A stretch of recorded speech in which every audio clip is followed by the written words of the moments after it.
Whew. In the name of God, most gracious, most merciful, we ask Allah, we ask God, we ask the Creator for His guidance, for His strength, for His mercy upon us. And we ask that we are guided in this effort and endeavor. Assalamu alaikum wa rahmatullah. Peace be upon all of you. Welcome to the Dope Muslim Woman podcast. And I always say this because it just gives some context that it takes a moment or two for things to roll over onto social media. But as guests enter into this live, I ask that you give the greetings of peace, that you give salams. Wa alaikum salam bin Jeddah. Thank you so much for being timely in here. We deeply appreciate it. Welcome to the Dope Muslim Woman podcast. We are in season 3, but we are mid-series, you guys. We are in between series. We are revving up a phenomenal series. If I could toot my own, not my own, but toot the horn a little bit. But welcome to this powerful episode. Wa alaikum salam, everybody. Welcome. The power of vulnerability. I'm here with you today as a guest. I'm not here as your host. I decided to do something under the guidance of my coach, who we're going to introduce in a minute, under the guidance of my coach and those in my life that really deeply care about me, that give me honest feedback and honest truth about my direction and where I'm going and what I need and what even could benefit all of you guys. So this podcast episode is going to be immensely difficult for me, but I do hope that you offer me space. And I'm going to hand it over to someone that I trust so much. She is going to be the host of tonight. I've known her since I've been in Atlanta, which has been a long time. I've seen her through many trials and changes, and she's seen me through pretty much it all too. Like, she's seen all the breakups and all of that. And I'm deeply thankful for her friendship. Jaasmeen Hamed, thank you so much for being here and being a host. And I'm going to hand it over to you and sit in the guest chair. All right. So Bismillah, with the name of God. Thank you so much for having me. I'm going to do some quick introductions, but I want to make sure everyone understands that this is Sabria's first time in the guest chair. This is her first time, going to be answering all those questions that you all are used to answering. So please ask questions in the box and, make this lively. So I'm going to give a little bit of an introduction of our guests. If you all don't know, Sabria is the creator of this podcast. She's been doing it for a long time now. She's had some dynamic guests on the podcast. And outside of that, she's a behavioral specialist and consultant by day. She has a passion for journalism and has worked in the field for several major publications. She's the co-founder of a nonprofit organization by the name of MACE, and that stands for Muslim Advocates for Children with Exceptionalities. I always get that word a little mixed up. Yeah. She's a second-generation Muslim and mom, and Sabria comes from a family of 9 siblings. And tonight she's here to bless us as a guest.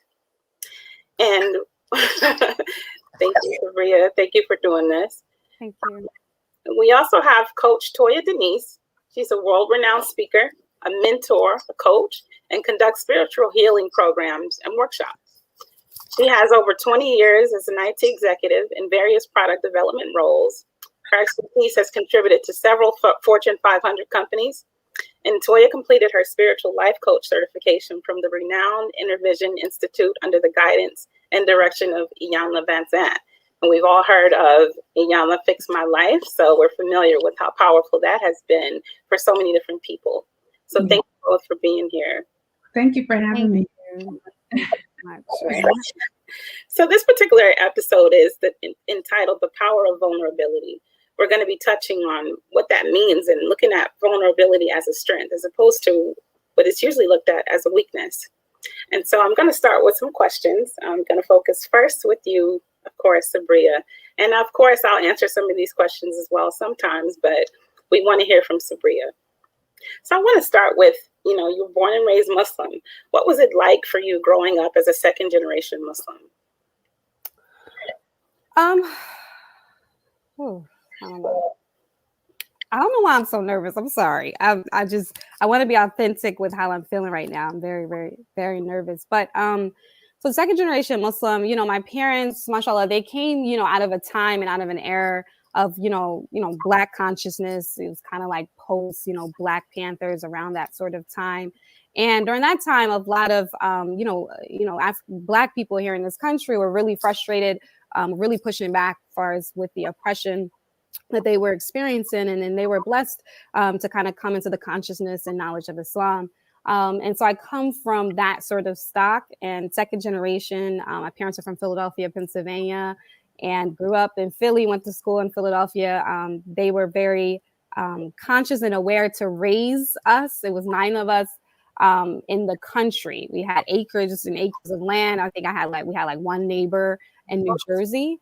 And so although we were from the city, they were from the city, we had a very country life, very quiet, still country life. And so it's been a journey and experience. And I got a lot from kind of that. You see, when they came into Islam, there was sort of like an adopting of sort of mindsets that were kind of coming from immigrant communities. So not everything that was sort of taught necessarily was beneficial for us as Black people here, but that was something that kind of I sort of learned as I developed and grew up. So it's been interesting.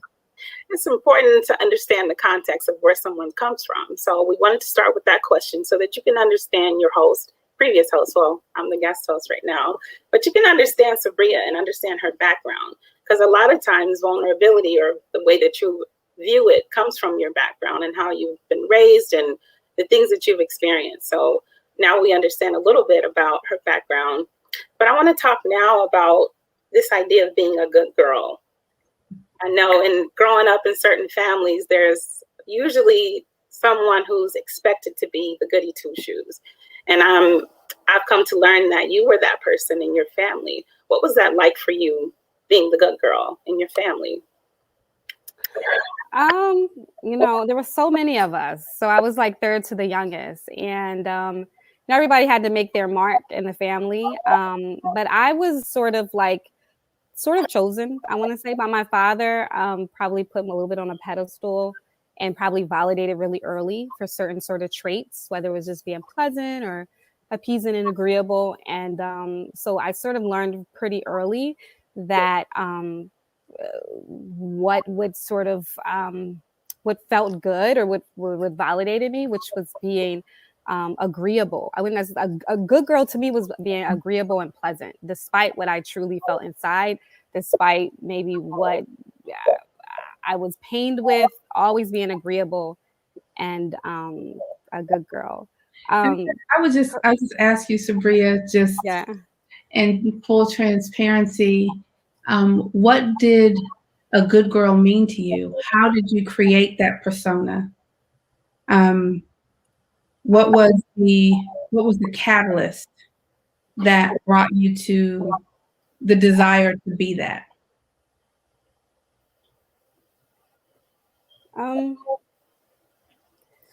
I think it was this is difficult. But I think it was sort of I don't know, Toyia, you're going to help me out. I'm sorry. You're going to help me out, Toyia, with this one. Is she frozen?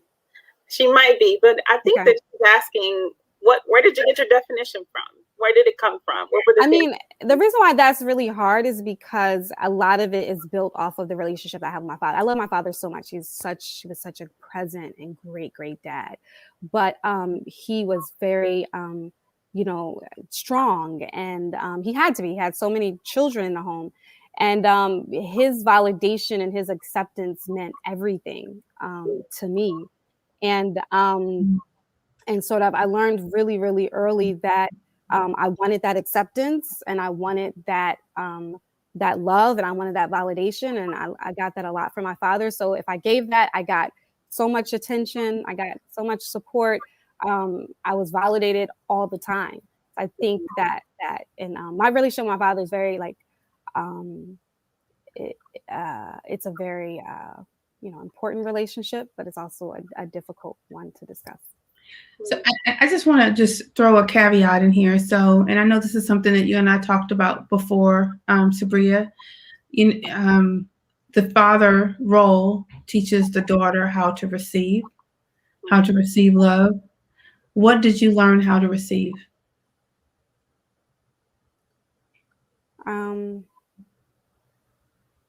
That if you're good, if you're pleasant, if you're agreeable, then you'll be loved.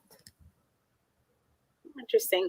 How do you feel that spilled over into your relationships intimately with men? Because you've been married before, and we'll talk a little bit later about some new things that are on the horizon. But in your past marriage, how do you feel like that played a part? Do you feel like you were seeking for acceptance and doing that same type of process that you were doing with your father with men that you were with?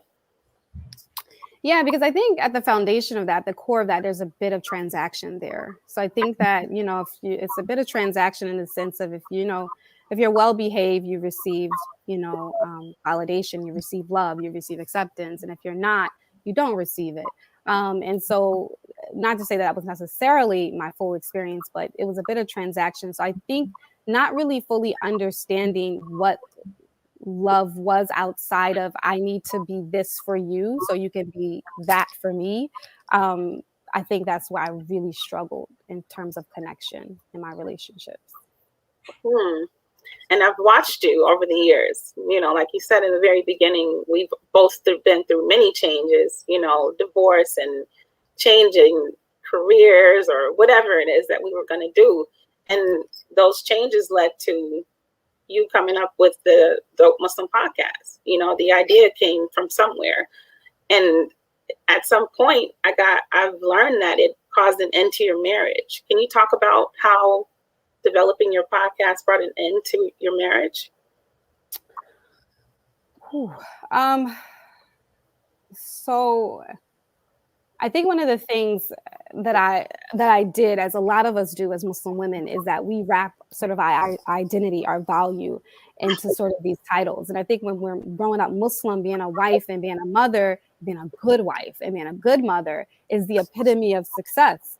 Right. So my identity and I would dare I say worth was wrapped up into being a good wife. But if I'm being very, very honest, and I hope please allow space, I did not like it. I didn't enjoy being a wife.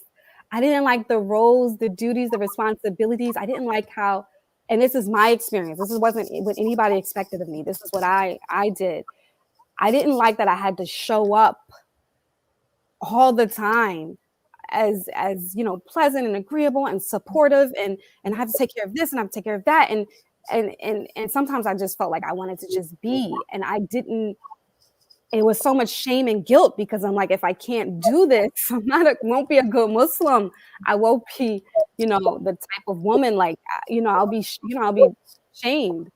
And I got tired and really, I was just like hurt, and I was like acting out, and I was rebelling. And you got to remember, I've been a wife since I was 19 years old, like 19. I was rebelling and refusing and pushing, and I just wanted to like break the shackles somehow. And only way I could see how is if I just use my voice, because I could never say no. That was always my issue. I could say no to women, but I couldn't really say no to men. Yeah. I was going to say that our first session that I had with Sabria, if it's okay that I share, the thought of saying no brought her to tears. I can't do that. She just was not willing to. It was unsurmountable for her to be able to set boundaries. And how do you feel, Sabria? I would just say that, having developed this transactional relationship with your dad, how do you think that affected your ability to select a partner? Ability to choose a partner, you said? Yeah.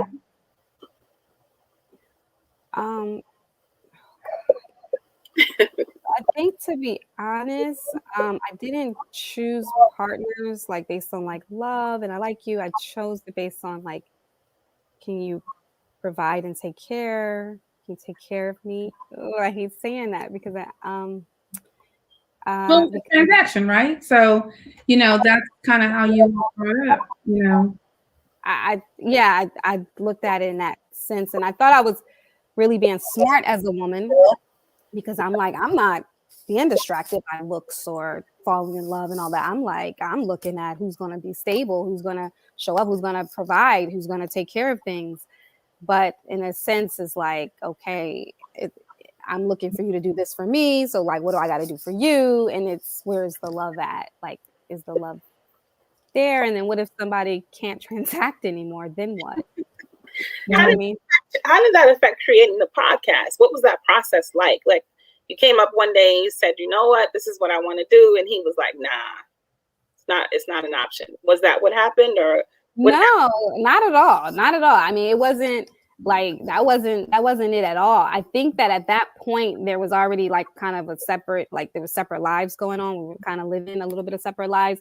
But I do think that what happened with the podcast is once I began to allow my voice, like unshackle my voice and allow myself to now start to analyze, my own narrative and who I was and when I was showing up, that is when the discomfort came.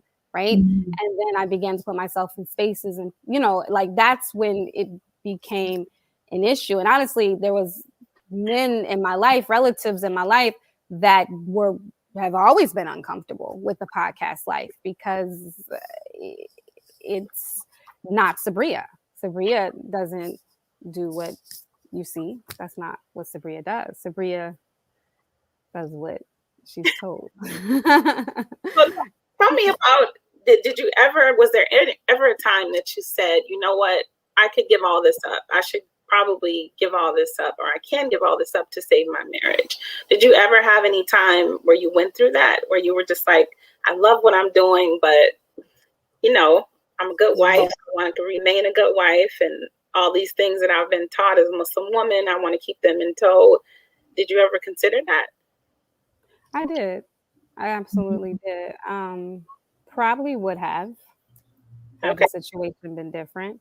Because again, my identity, my worth, my value was attached to me being in a long-term marriage. I don't see how I didn't want to face that shame. I didn't want people to say, oh, I didn't want people to point the finger and say, well, she can't even keep a marriage together. There was so many, and what people say and being accepted by others was so important to me.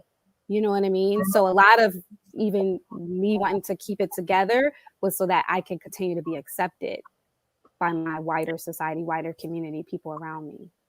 And you're speaking about that in past tense. So I'm assuming that it's not something that you're feeling totally anymore. It's not, to hear somebody speak about something past tense, even if it's a slip up, to me, I notice that and I pay attention and say, this is something they're working through, or they're already worked through it and they feel that they're on the other side of it. But you talked about your family and how there were some people that, they're not comfortable with it.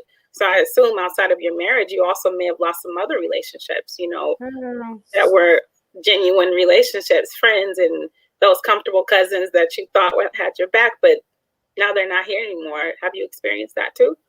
I mean, that's the root of the heartbreak. And that's what people don't understand. It's like, and you see this person, and maybe you do, maybe you don't.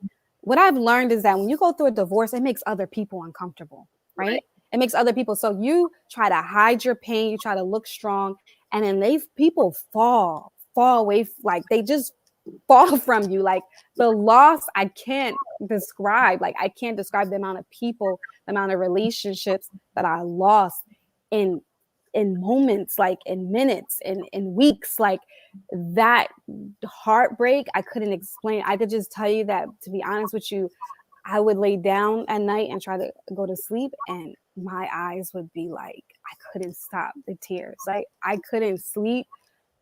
It hurt so bad to lose that many people in such a short amount of time. And I couldn't understand, because it's like, you know, so you're already grieving the whole change, the whole restructuring of your family. Like you're already grieving that loss. And then people that you love, people that you hope will hold you up, they're gone. Like they're not there. And that's just been something I still like kind of struggle with. How do you think, and I'm just throwing this in there, how do you think this idea of transactional relationships affected your friendships?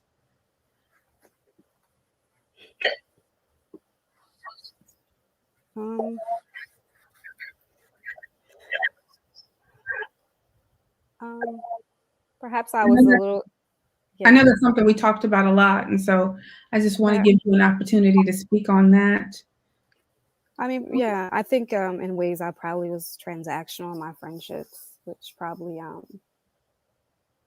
maybe why a lot of them didn't last, maybe probably because wanting to constantly exchange, and then when you go through something like that, you don't have much to exchange, right? Because you're just you're trying to survive, right?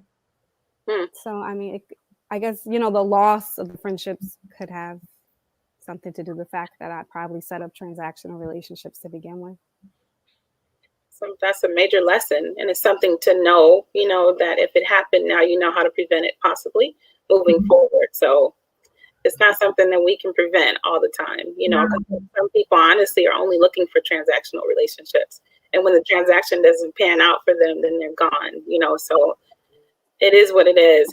But I want to talk a little bit more about this heartbreak, because that's one thing that when you were talking, I started just remembering my nights in bed, and those nights crying, and those nights, pulling over and or having to leave a meeting, or whatever that, so I could mask my heartbreak, and so I want you to talk to me a little bit about the lowest point that you would say that you experienced with heartbreak. I'm sorry, I wrote it down.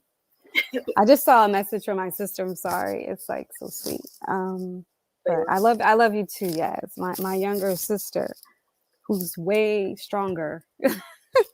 But she never, growing up is like, because I'm sorry, I know I'm segueing, but I just seen her comment. So apologize. When I was growing up, she was overlooked a lot. Jaasmeen was always a lot more authentic. I was more agreeable. So I would get a lot more of the praise.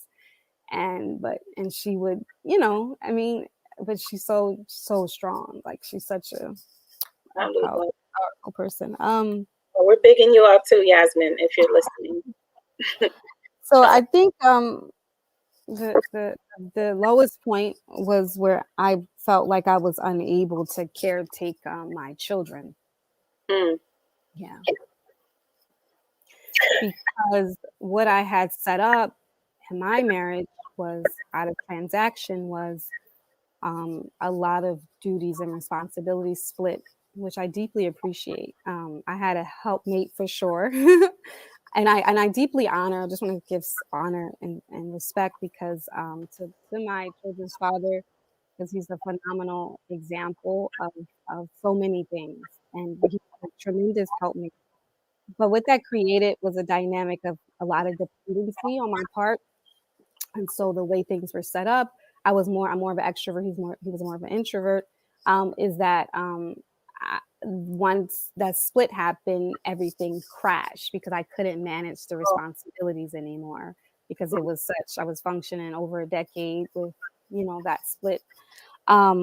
And so it was a time where I was just questioning if I could caretake, my own children. So I think that was pretty much the lowest point. And I know Toyia helped me a lot through that and getting everything organized. She coached, like she don't just coach with emotional stuff. She set up bills for me. She organized stuff. She didn't told me where to get and take my laundry. Like she was just the all. Well, you offer feedback to the guests. I mean, how do you do that?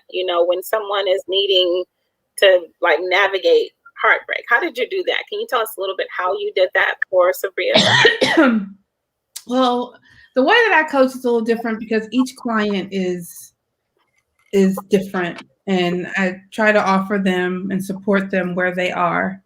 With Sabria, it was her recognizing what her value was outside of the transaction. And that was a big hurdle because she saw her value and her worth in being agreeable, because that's what provided her with so much her whole life, as far as with her, with her dad and, and then her marriage. And so helping her stand on her own and being able to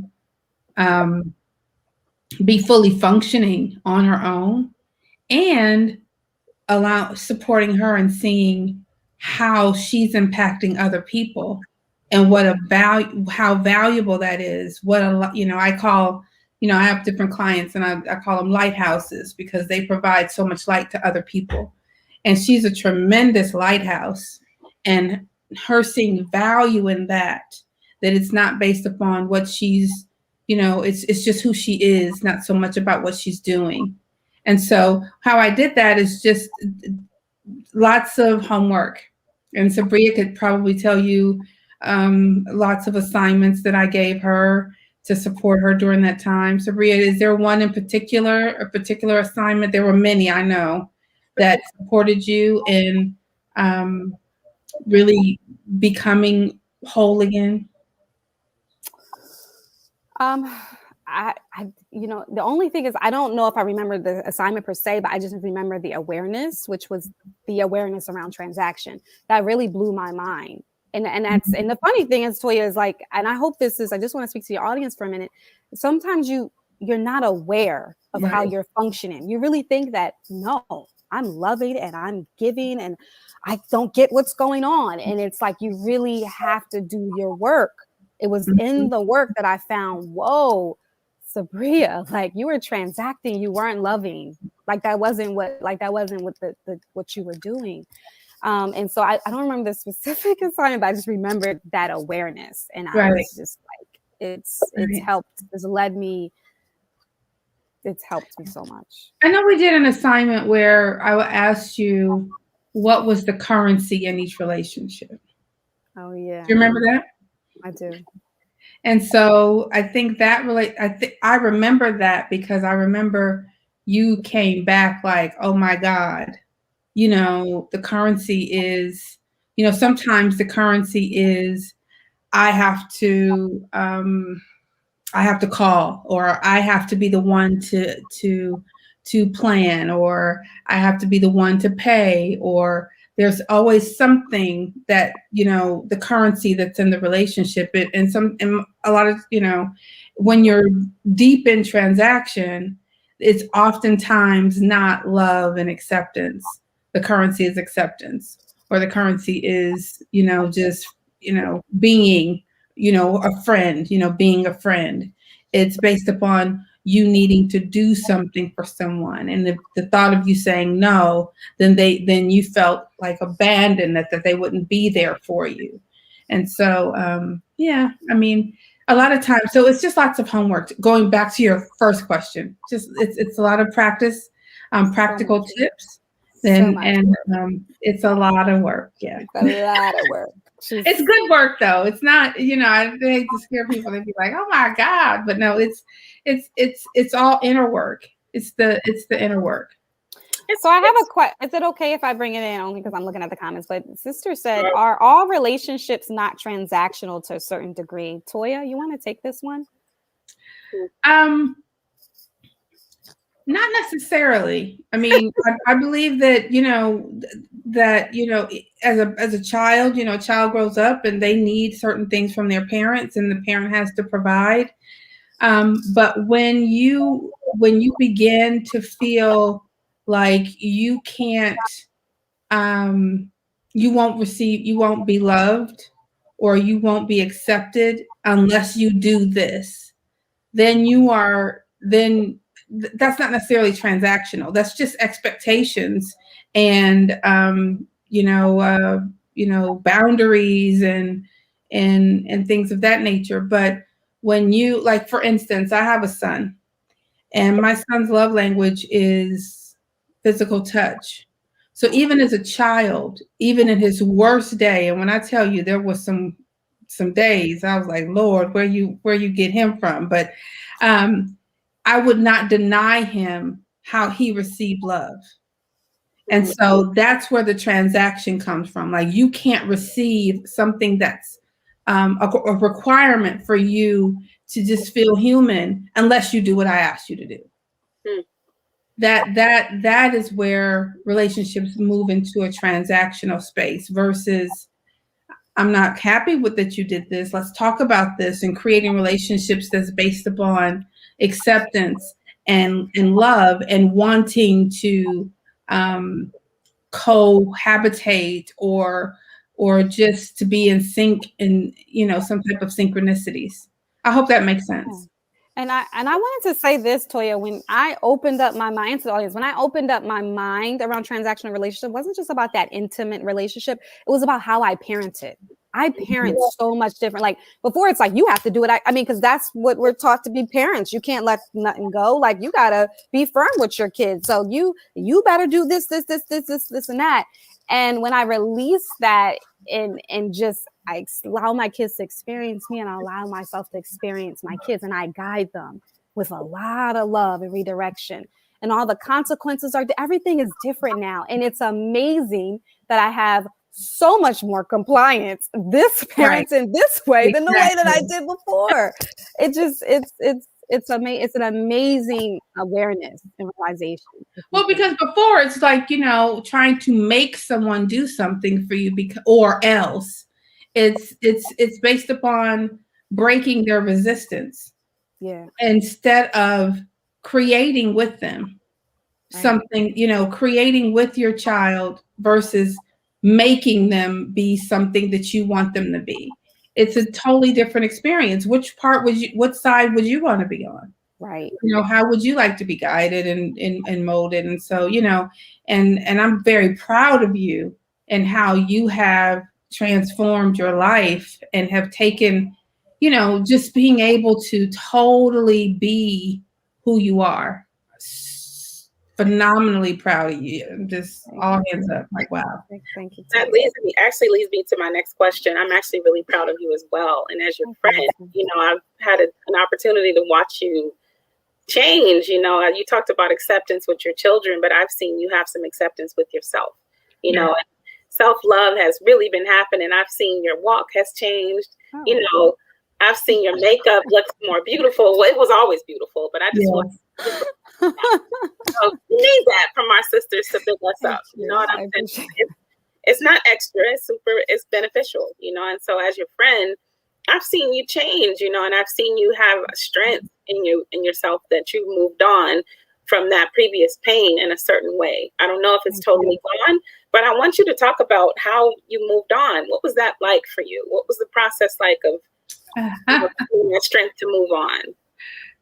Ooh, I mean, Toyia spoke to it, but I mean, it was a lot of work. I got to a point, and I want to shout out Asha real quick, but I have a girlfriend, her name is Asha, and she was going through a divorce like me, and she was in pain too, but she had discovered Toyia a little bit earlier than me.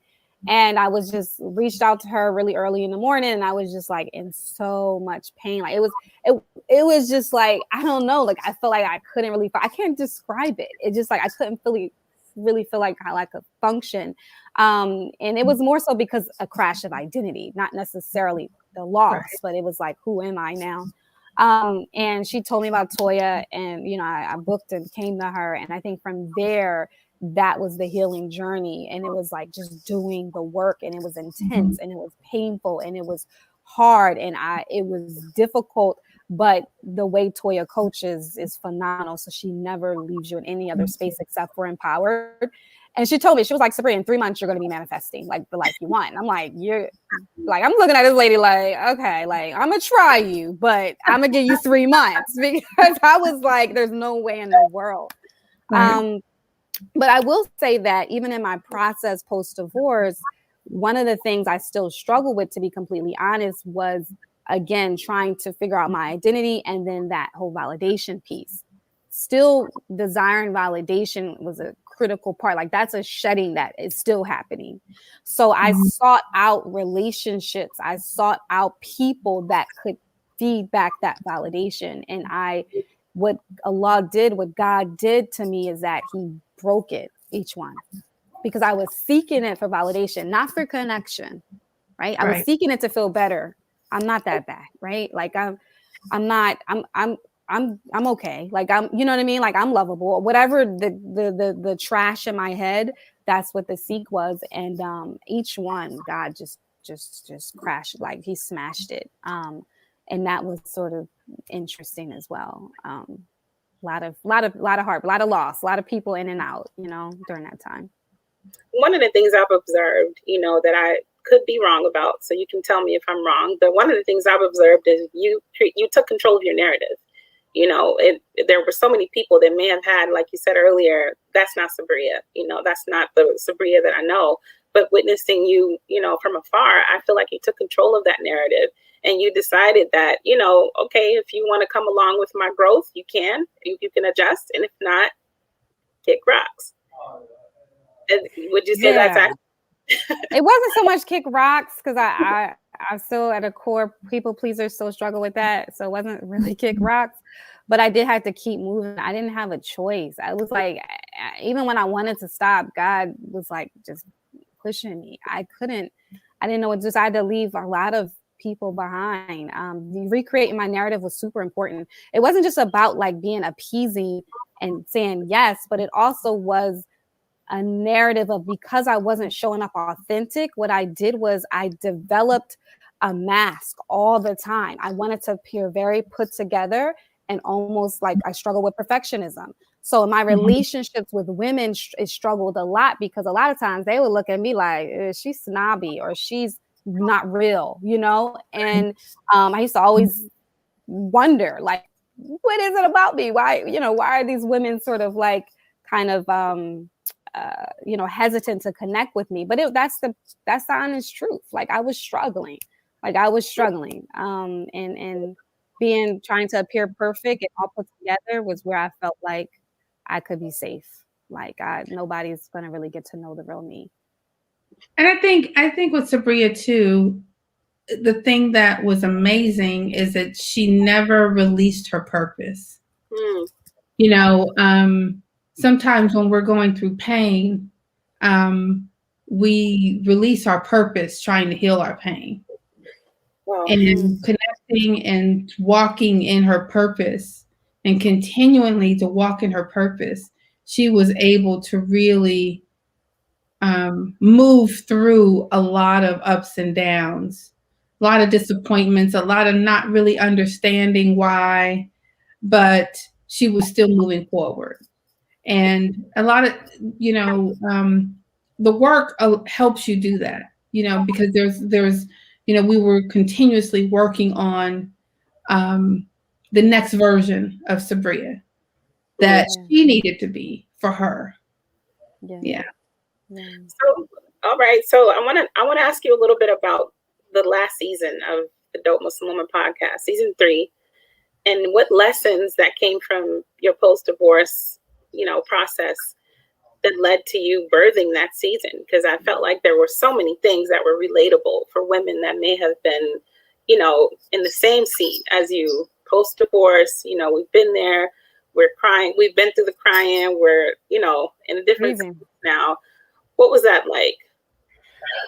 Well, season 3 is my process. So it really, I didn't think a lot about it. It was like a lot, like I really, it was a spiritual experience, and that's no lie about it. It came, I would pray, and then I would think about things, but I started with forgiveness and redemption, and forgiveness and redemption was where I needed to start. I needed to forgive myself, I needed to forgive myself. I needed to like connect back with Allah, with God, in a pure sense, not because somebody said that's what I'm supposed to do, not because somebody said that in order for you to be good, in order for you to be loved or liked or accepted in my community or in my family, you have to do this, right? It was about connecting purely. So that's why forgiveness and redemption was birthed. And then Heal Thyself, Heal Thy Community was about sort of showing that, this process of like, you have to heal yourself in order to heal your community. I see the pain. Like My pain is my sister's pain. You know how many inboxes I get? You know how many sisters call me crying? You know what I mean? Like, you know how many people say, sister, can you just tell me, like, how can I get over this pain? And I'm like, subhanAllah, like, when you find out, let me know, you know, but seriously, it was about like, when you heal yourself, you heal your community. And that's where those sort of lessons were. And then we reached Love and Restoration, and Love and Restoration was very personal. The hardest one for me.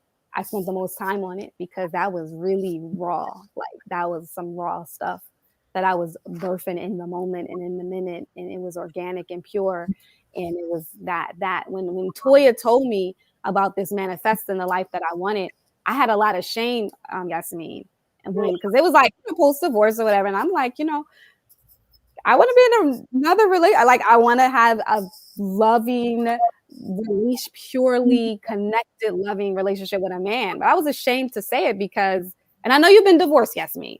Yes. But what is the narrative? Like, we're supposed to like be single and take care of the masjid, you know, control the fish fries and right. You know what I mean? Otherwise, we're looked at as kind of like, you know, the Muslim floozy. I hate to say it, but you know, there we try to move on. The next day by prayer, by Asr. You know, they don't waste no time. But we're expected to wait for years and years and years. So I'm commit to celibacy and all of that, or you know, it's not necessarily for every person. But go ahead, Toyia. Go. I was going to say that what I found the biggest struggle was, and I was going to ask you about this, is when did you give yourself permission? When do you think, you know, when did you give yourself permission? Or a better question is, what happened that allowed you to give yourself permission to be able to allow yourself to love again? Girl, we already starting that, Toyia. Okay. Yeah. Woo, godly. Because that's required, right? I mean, so many times we go through, because I mean, I'm post-divorce. I'm not a Muslim woman, but I'm a divorced woman, you know. Yeah. And it's you know, sometimes we get stuck in a place of discontent. Yeah. And you know, we stay there, you know, and the ones who find happiness find themselves moving away from a place of, you know, stuck in discontent, because we can become addicted to discontent. And you and I talked about that, you know, 100%. Where every man is this and every man is that. And, you know, we're saying these words that, you know, we want to be in a relationship, but we're speaking ill of so many things and thinking that the same thing's going to happen over again. And we know that the law of creation is what you think, what you do, and what you say has to be in one accord. So when did you get in one accord? Ooh, it's still a process every day, but I will say though that it was some really awakening and awareness that was happening. And why, like now, like I feel so connected to God is because his mercy is so endless. Like his mercy is so endless, because the funny thing is I don't care what religion you think you subscribe to or how spiritual you think you are. Sometimes we think we know better than God. We tell us, well, this person, you know, you got to be like this, you got to be like that. I have to be like this, that in order for it to happen. So much judgment that we put on ourselves and others, right? When God says, I am most merciful, I say be, and it is. And so I think it took some awareness and awakening that I was operating in a very arrogant way. I thought I knew better. I thought that all men, you know, were, you know, whole hot mess. I'm not healing nobody that's going through, you know, problems, and I'm not being the space for you. That was sort of my attitude. And, you know, I had to move beyond that. And I did it, of course, doing my work with Toyia, but I had to really understand me, I'm what gives me the right to think I can heal somebody else? I'm not healed. Like, I'm like, I have all these issues. Like, I'm showing, like, I require healing myself. So I think like there's a lot of arrogance. And I think as women, we have to be honest about that in the way that we move. When even we call our own selves healing, it's like we give a lot of judgment to our brothers. And I had to like release all of that to open myself up to what God had in store for me. Mm-hmm. So you told us. Oh, go ahead, Toyia. I'm sorry. I was just going to add something. I was going to just say that one of the things that I remember saying to Sabria, and I even said recently, is that we are always drawn to teach what we need to learn. Mm-hmm. And you know, her podcast series to me is just a clear depiction of that. And you know, you don't have to be healed to teach. You have to know the steps toward healing and offer other people to come with you.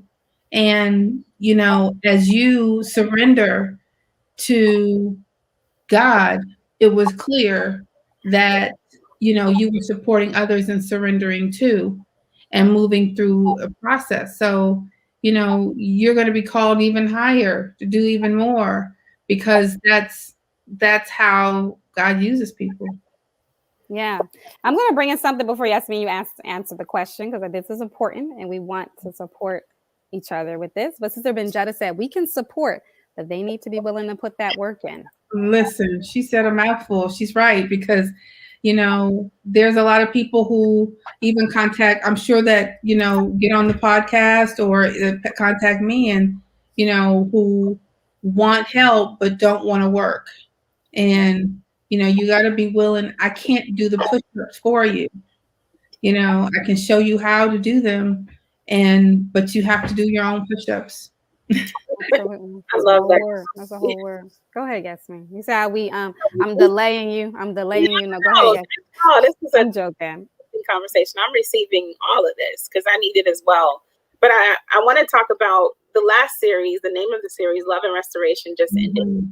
You talked a lot about how it was a reflection of your growth, and we saw that. You know, I witnessed it in episodes and the questions and the similarities with your guests.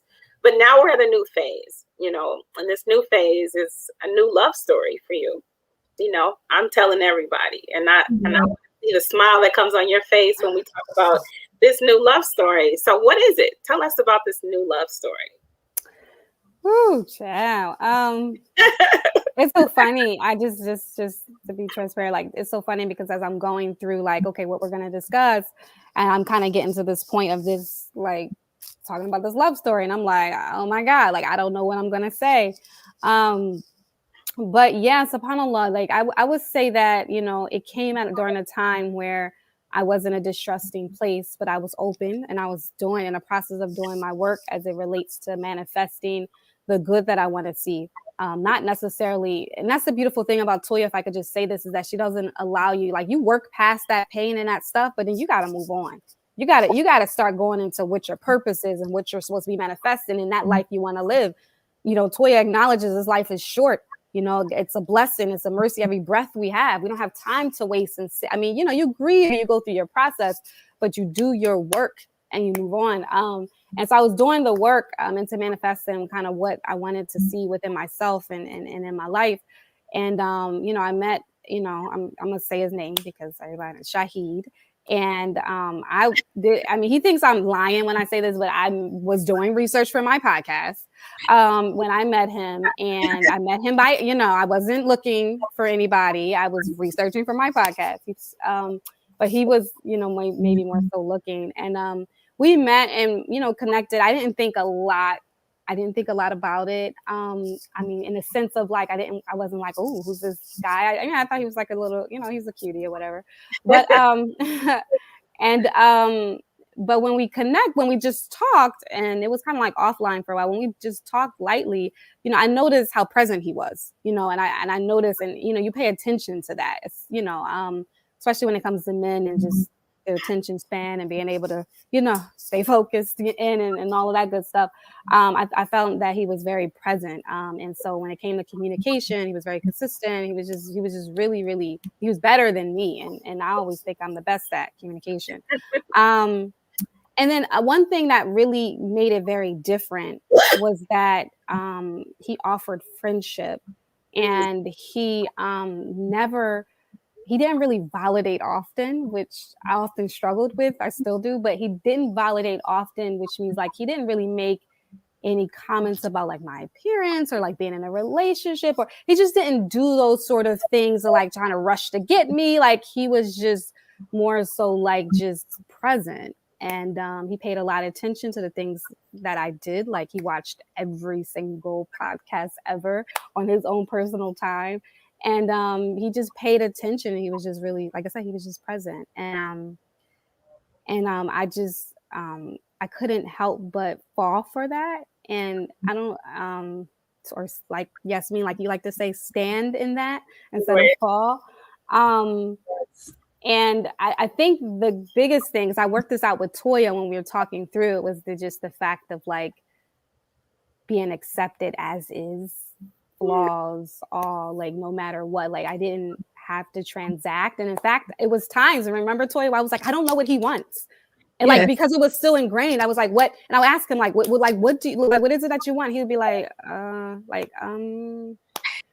just trying to, just trying to connect here. Like, you know, like, I don't know what you're at, you know? And so, I mean, that was sort of like the foundation of this non-transactional experience that I'm kind of in the midst of. But. And I'm gonna just throw something a little extra special in there, because you know, when you move into the space of loving your life, it's not always easy, you know. And what has been the biggest challenges of allowing yourself to be in a space of receiving love?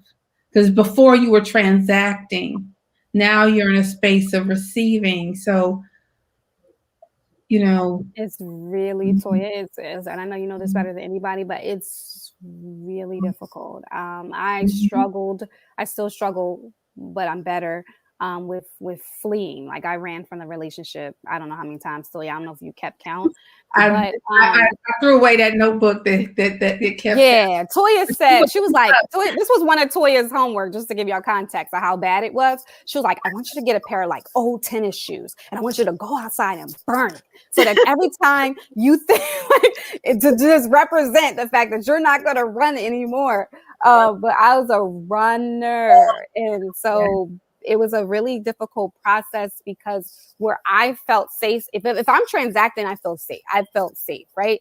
But if you just want me to just be, and just flaws and all, and not perfect and not put together, and I just have to be vulnerable and show it all, like I got to get out of here. Like I can't stay with this. Like I can't, like because I don't know what you want. I don't know when when the other shoe's going to drop. So it was a lot of those sort of thoughts I had to work through, and then just two totally, and this is like this is also another reflection. Like grew up, 2-parent home, really kind of like in the countryside, and this polished private schools and all of that. And he has a totally different background, and just even like it's totally different. So I was very judgmental, right, Toyia? I wasn't that bad, but I was.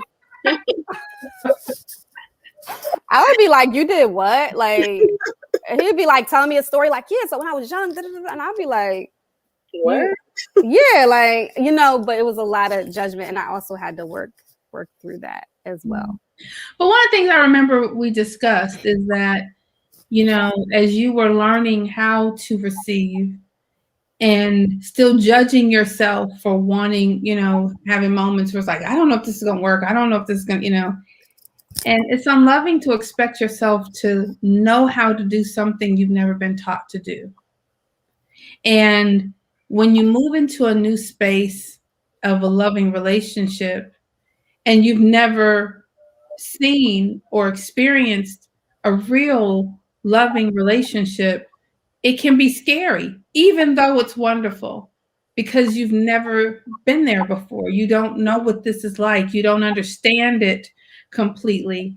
And kudos for you for allowing yourself to be uncomfortable and figure that part out. and allowing yourself to really, as your friend said, stand in that, because that's what it takes to really recreate the life that you want to have. And I just want to say this before because this is really important. I think that one of the bigger lessons I got is to be present in the moment. We know, especially as Muslims, there's no guarantees. At any moment, God, we can return to Allah, the Creator. And it's like we attach so much into, well, what if this happens in the future? What if you're in the dirt in the future? Not to be morbid, but it's like you have this moment. You're present in this moment. There are no guarantees. Be present in this moment and receive. What I've learned is just receive what Allah sends you. You pray your prayers. We have our prayer of guidance, salat al-istikhara. You stay intentional. You stay obedient, but be present in the moment. Because when we hyper focus, especially as women, on what it could be or what this means, or down the line this might happen, we lose the experience. And Allah doesn't guarantee anything. This is not to say that this guarantees that me and Shahid will live until we're 100. Like, it does. There's no guarantees. You have the moments. I think that's a greater lesson, and that is so liberating. Yes, that is so liberating.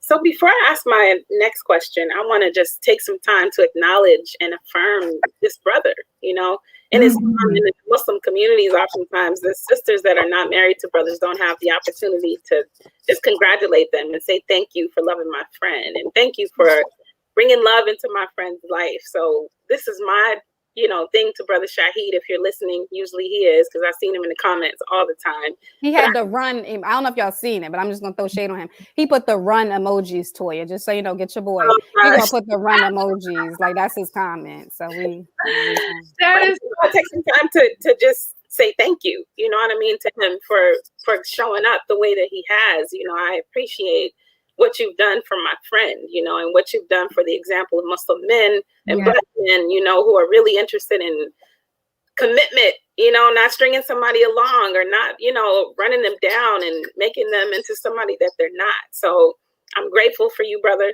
Thank you for what you've done. And I'm making dua for you all and hoping that everything ends up being the way that you want it to be and more. So I'm so grateful that you said that, because that's something that I've said to Sabria many times, is that us as Black women, we do not celebrate. We want Black love, but once we've been hurt, we don't know how to celebrate our men. And we have this, and I spoke about it earlier, this discontent type of conversation. And we really are afraid to even express our feelings of love, because fearful of what might happen or how things may turn out. And, so you ask, so, hey, Sabria, so tell me about you. Oh, girl, he all right. We downplay this experience that's life-changing, because we don't want to draw attention to something that could look this way or could look that way. And that's why I'm just, I really wanted to say thank you for saying that, because, we do need to celebrate our love stories. Yeah. We need to celebrate and talk more about our love stories and not just our heartbreaks. And thank you for saying that, because I wanted to just mention this, because I actually had a moment with Jaasmeen not long ago, remember? And I was asking you because, when you're talking about just celebrating the love stories in the Black community and Jaasmeen, in the Muslim community, we also really struggle with this. So we make it like, oh, you're going to have the evil eye, or somebody's going to try to break you up, or somebody's going to try to be in polygyny. Like, there's all these little weirdo narratives that we come up with. And I remember asking you, like, Jaasmeen, how do you manage, and how do you choose to share or not share, and with your own personal love story? And I mean, you gave me some great insights. I appreciate that, Jaasmeen. Yeah, no problem. That's the thing that I wanted to actually talk to you about right now, is this judgment, that comes from those outsiders who say they love Black love, but they really don't, at the core of it. And so there's those people that might see your picture that, this brother is always smiling, looking down on my friend. He's a little taller than her, if anybody, hasn't seen him.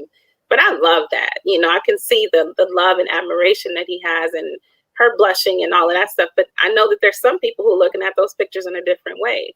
And I'm sure you received some of that judgment, you know. So I want you to talk about what that's been like, you know, to feel that judgment and have to feel like you have to mask your relationship, and how that's had an impact on you personally, or you both. You know, what has that been like for you? Oh, it's been a huge issue, to be honest with you. Because I think in the beginning, when we first when we first kind of, I mean, obviously I'm on a public platform. I mean, he has his own platform, so there was, you know, it was just noticeable very early on. But I received so much feedback of like, Sabria, what are you doing? Like, you know, so much judgment just initially, and it wasn't even like, why are you even consider being in a relationship? It was like, why him? Like, why him? Like, we can't, like, you know. Because I think people had created a narrative about me and the type of man I should be with or shouldn't be with and all of that. So that was difficult for me to manage within myself. But then not just that, it's also a thing of like, you know, well, you know, are you bragging? Or, oh, it's not going to last. I got a lot of that. Or, you know, okay, I wouldn't show too much because, you know, you don't want to look silly when it doesn't work out. And, you know, be careful of the evil eye and all of these sort of things. Another thing that happened is like when we shared a bit, there was also like, gosh, I want to say, I don't want to make people uncomfortable, but let me just tell y'all this. When we shared, both of us, what happened is that I guess people that maybe wanted to shoot their shot but didn't. On both sides, male and female, all of a sudden, it's like, hold on, wait. You know what I mean? Like, that was a huge issue as well. And I don't understand why we do that to each other either. So, I mean, that's all the things that sort of happen when you're being vulnerable and you're just trying to celebrate Black love and something positive. It sometimes comes with a lot. Yeah. So would you say at the point that you're at right now, you feel like your heart is open and you're able to trust like wholeheartedly now, or do you feel like there's still some barriers that are still up? Definitely still some barriers. You know, very funny, shot blocked. You know, I had this conversation with Shahid before we came on the show, and he was just like, you know, I was kind of trying to explain to him, like, as far as just trusting how I'm struggling. He was like, wait, you don't trust me? And I'm like, this trust, sometimes we try to make it about the other person, but it's about you, right? It's about you know, it's really about your own traumas, your own pains, your own experiences. Like, you know, yeah, he hasn't given me any reason not to trust him. But me, myself, based on my experiences, I tell myself all the time, don't give that whole 100% trust. You know what I mean? Because you can be hurt. So there's still a struggle, a battle I go through all the time. And sometimes I want to totally retreat and just be like, I don't want to do it, because it takes so much battle in the mind to, especially when, like I said, you've been pain and you've been hurt, or you feel abandoned, or you feel like you were left. I have to battle and fight my mind that it's okay, I'm safe. I'm constantly feeling like fight or flight mode. And Toyia, I wanted to just put this back on your lap. I mean, am I ever going to get past this? Like, well, it's how do you get past it? Yeah. Question. I'm sorry. I was going to ask you that same exact question to tell our guests, like, how does she get past that? Well, it's a rewiring of the brain. It's almost like she has trained herself to be afraid of vulnerability. This is, you know, we all have things that, you know, let me just take a breath and say, you know, one of the things that I focus on is inner child healing. And when you have something that's a part of your core programming for so long, it doesn't just flip a switch and stop.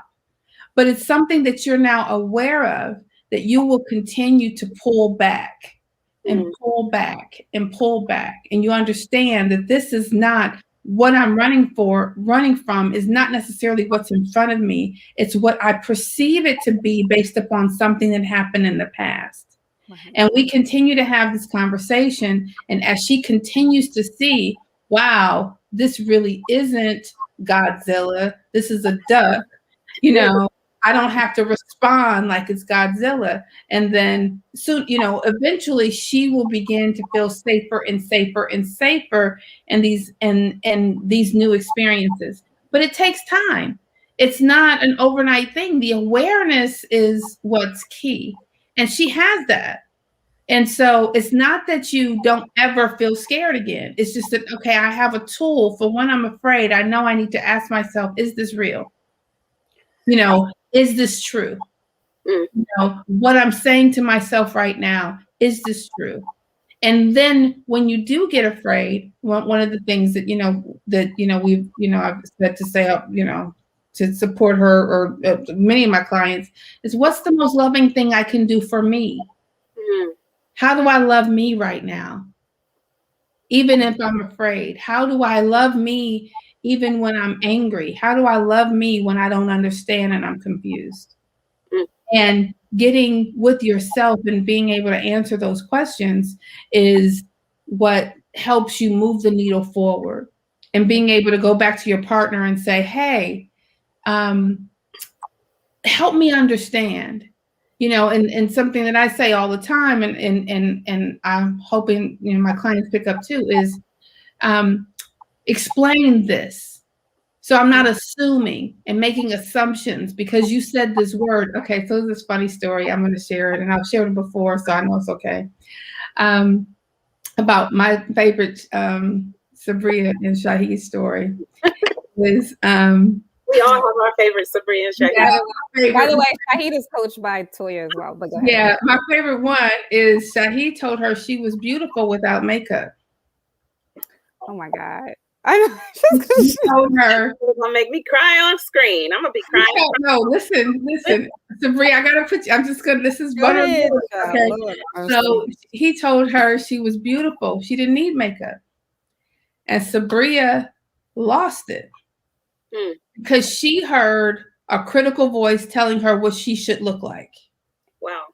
Not what was being spoken. Do you see what I'm saying? Like, it's very important that you say, what do you mean by that? He was like, I was just saying she was really beautiful without makeup. But so Sabria, talk to us a little bit about that. And see, these are the types of things that we get stuck in, and that we have to just be clear, that we have to communicate and move through, because that was a critical mass for a day and a half. Yeah, I hate this story because it's like, okay. Yeah, but right. So I think I got to a place, where I don't, where I always, like I said, I think when it comes to, this is a very uncomfortable conversation for me, just FYI, but in terms of beauty, it's always been a really struggle, where people, maybe would have say certain things growing to me when I was growing up, and never being really comfortable with it. And then getting to a point where I no longer wanted anyone to really comment about how I should look or what I should dress like, or what, just having, and then just having childhood sort of experiences of what I'm supposed to look like or not look like. So when he made that comment, I thought he was basically trying to tell me like, oh, like, cause I hear it so much. Oh yeah, don't wear it. Like in a sense of like in a critical thing. But he was really just like, I think you're beautiful. Like, you know what I mean? Like, I think he was just like, trying to give like a really pure compliment. And it's so funny because I had to actually go to Toyia about it, and then Toyia coached, and then both myself and Shahid went to Toyia. Like, it was a whole thing over this one thing, but it was a learned, teachable moment that I heard something based on a past experience that had nothing to do with Shahid. And we do that so much in relationships, and we don't even realize it. And we make what they say and do like, this is what you meant. And it's like, no, like, right. This is, your own trauma and experience. So that was a nice lesson that we learned. Thank you for being vulnerable about that, because it's important for us as, just the whole beauty thing is a whole different conversation. And, but it's important for us to, when we're with our partners, to just clarify, what does that mean? That is true vulnerability.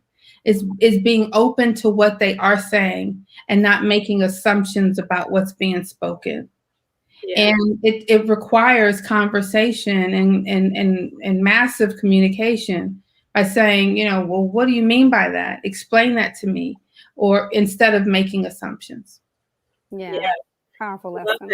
I love that story because it just made me think about how many Muslim women, including myself, have made assumptions, you know, about something that a man was saying because it's been said to us in so many derogatory ways. Right. You know, Muslim women shouldn't be wearing makeup, or don't put that eyeliner on because it's haram to have somebody looking in your eyes, or, you know, all these things that become like layers and layers and layers of baggage, you know, with no explanation given.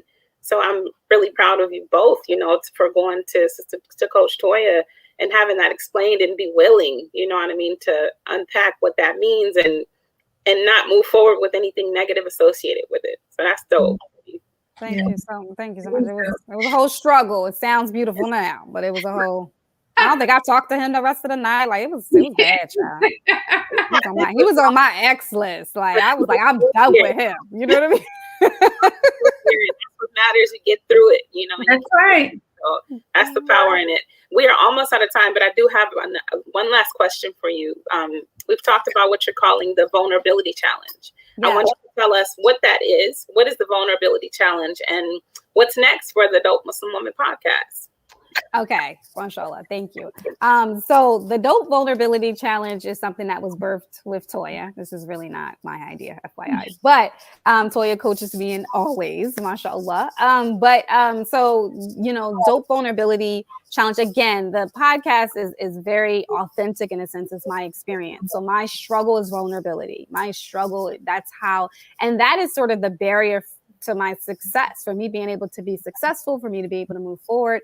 And a lot of successful women that I've been able to connect with, a lot of them being able to identify their purpose and live in it has a lot to do with their ability to be vulnerable. So the Dope Vulnerability Challenge is really just going to be where we're going to use our stories and we're going to share a little bit about ourselves, or we're going to just share a little bit, allow ourselves to be seen, as I like to say. And I would like to invite the audience members, whether you're male, whether you're female, to the Dope Vulnerability Challenge. Let's get on board. In addition to that, I'm going to have a mini series within this next series. I'm so excited, called the Dope Vulnerability mini series. And I'm highlighting dope women. You're going to see it's going to start on Monday, inshallah. But I'm highlighting very short mini episodes on dope women and their stories. And they're women that are living in their purpose. They're women that are, relatively successful, but they're going to be willing to be vulnerable. So I'm super excited about that. And our next podcast series, which is called the Accountability and Stability series, is coming up next. And everybody's gonna get to see what that's about. And the idea is, it's like after love and restoration, because I think about my experience and I'm like, okay, I'm restoring at this moment, but then it's like, how do I stabilize, right? And how do I keep myself accountable from the work and the awareness that I've been blessed with and the work that I've been doing? Like, Toyia's not always going to be there, right? I hope she is, but she's not always going to be there. She has other clients to serve and heal. But I have to keep my own self accountable, and I have to stabilize my situation. So that's what the birth of this series is. So there'll be some powerful episodes, you guys. And I really appreciate you guys allowing space for me and allowing me to be authentic and honest. And Jaasmeen, thank you so much for being a powerhouse friend to me and being so, just for seeing me. To be honest with you, Jaasmeen, I know you've known me so long. So it's so pure when someone that knows you in your ugly phases, and when you were wearing the mask and not really showing up authentic, and then when you can birth into a new and still allow space. So I really deeply appreciate you for seeing me. And I just can't say that enough. So thank you so much. And I wanted to just, if I could, just give so much honor and space to Toyia. Toyia, I mean, there are no words. I can't even begin to start, but I just really appreciate everything that you've poured into me. I rely on you so much. I'm so codependent. I'm working on that. My codependency with Toyia. I appreciate it because you keep pushing me forward and you keep helping me to see myself. And I appreciate you for working with my lovely Shahid, because, yeah. So it's not easy. And if I could say, I know he doesn't mind, but it's not easy for Black men to go to a coach or to go to therapy. Like, it's not easy. And he's a Black man from the hood, like been incarcerated, all these different experiences that he already shared. But for him to go and for us to just kind of do this healing work together, I'm deeply appreciative. So thank you so much. It's my greatest pleasure. I'm grateful that you allow me to do what I know God has put me here to do, and that is to help others live from their divinity. And I'm grateful that I get to be a part of your journey and Shahid's journey, and so I'm very grateful for that. So thank you. Thank you so much. I want to offer some thanks, Toyia, Coach Toyia. This is my first time, meeting you, and I appreciate it. I hope you're taking more clients because I will be calling you. I'll be happy to. I appreciate what you're doing, you know what I mean? Because you are taking in a lot, and I hope that you find some time for yourself to unpack all of that, and you get some love as well, so you can remain healed. Because oftentimes the healers don't get that healing that we need, you know what I mean? So I'm praying that you get that, and inshallah, God willing, it's something that you receive. Thank you for everything you've shared, and thank you for taking on that brother as well. Because sometimes coaches can be biased, you know what I mean? Coach. Oftentimes they can just be for Black women and not really for Black men. Right. I appreciate you being open to both of them and showing the example for any other coaches that are listening right now of what that really should look like.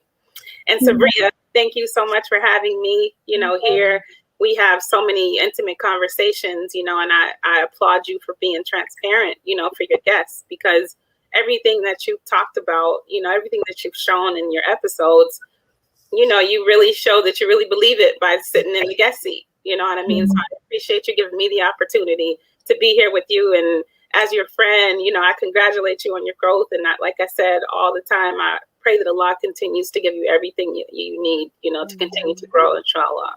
Thank you so much. And thank you to my guests for allowing me to come and to participate in this conversation. Thank you, Sabria, for having the courage to move into this space of vulnerability and to allow people to really see the beautiful person that you are. And I know you hear, oh, you're beautiful, and I'm talking about the inner beauty that you have and the passion that you have in really supporting the healing of your people. And so I just want to say thank you for being you as usual, and for showing up and being willing to be a leader and do this work. Thank you so much, Jenny. I appreciate it. I receive it. Thank you. Thank you to the audience members. Thank you for allowing space. Thank you so much. Shout out. I never do it. I never have the courage, but I'm going to shout out. First of all, I'm going to give shout out to my family and my friends. Veronique, you're here every single time, and all of my friends and all of my family members. But thank you, Shahid. I know you're here Shahid is here every single episode. It doesn't matter if he's in the middle of work. It doesn't matter if he's got it doesn't matter what. He will stop his whole life to come to the podcast. Thank you so much, Shahid, for supporting everything that I do and for listening to me for hours on end about every podcast. And Allah bless you. I love you dearly. Thank you, guys. I love all you, all the audience members. Thank you. And we're going to start next week. So get ready, and I'll be sharing the information soon. So Jazakallah khairan. All right.